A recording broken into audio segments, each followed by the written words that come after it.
Men and women in 18 countries on Monday commemorated International Women's Day by gathering on bridges in a symbolic call for peace and the empowerment of women in war-torn nations. Here in Washington, one group of activists focused on the plight of women in the Democratic Republic of Congo. VOA's Margaret Besheer reports.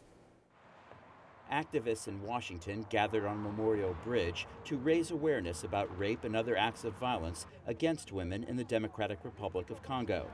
Human rights groups say atrocities in the DRC are often ignored because of international demand for the country's raw materials. Candice Knezovic is with the humanitarian group Enough Project in Washington. Rape is being used as a weapon, as a strategy of war in Congo, and it's being used to control and intimidate communities so that armed groups can gain access and control of the country's natural resources. Minerals, conflict minerals that wind up in our cell phones, Blackberries, laptops. The United Nations estimates that more than 8,000 women were raped in the DRC last year. It blames rebel groups for many atrocities and says that a vast international network helps them to smuggle minerals and arms in eastern DRC. Beatrice Leonard is a human rights activist from Belgium. The problem of the Congolese woman is that the Congolese government isn't doing its job. It's supposed the first one to protect its population. There are some complicities within the government with people also involved in this exploitation because it's money. Sylvia Mwangabanga, a human rights lawyer from the DRC, also blames her country's government. Because of lack of the good governance, we don't have it. We don't have a really professional army which can take care of the safety of the citizen. We should have a democracy in the country in which people can talk.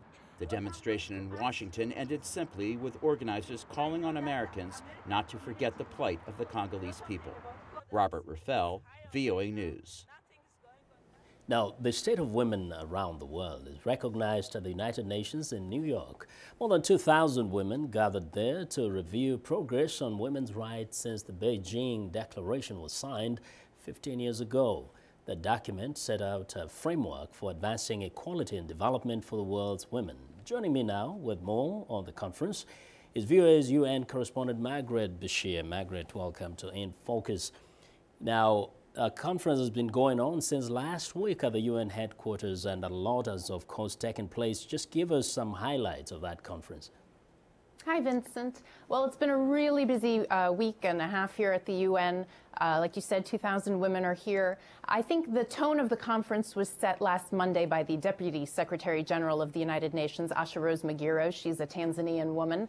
She opened the conference and she said it's time to move from commitment to action. And by that she meant, we've come a long way in 15 years. Governments have put policies and programs and laws on the books that help women, but yet there are still a lot of areas where women are lagging far behind, especially in relation to the Millennium Development Goals, particularly maternal health.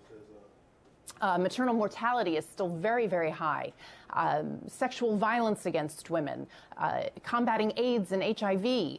These are areas that they really need to work on, and there's been a lot of talk about that here over the last 10 days. And it looks like women's cause and efforts have, at the end of the day, kind of bared some fruit. The UN General Assembly has authorized the UN Secretary General to establish a women's agency within the UN system. What is the response like from those delegates at the UN Women's Conference? Well, the women are firmly behind that. You can be absolutely sure about that.